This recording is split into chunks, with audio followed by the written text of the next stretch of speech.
Alright guys, a quick one. Here, I'll detail how to delete recycle bin on Samsung.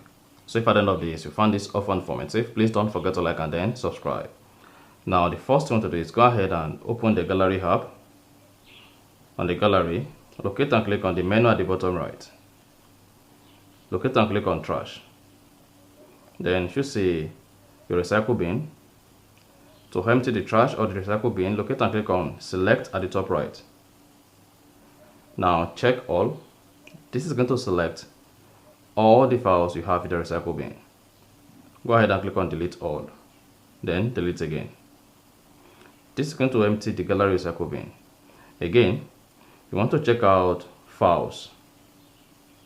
Open it and then scroll down.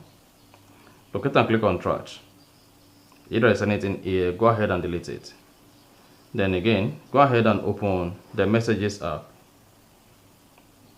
And then on the Samsung Messages app, make sure you continue with Samsung Messages app and set it as default.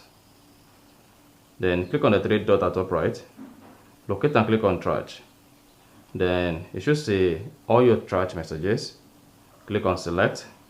Click on delete all. Then click on delete. And then you're good. You also want to go to the Notes app on your Samsung. Open the Notes app.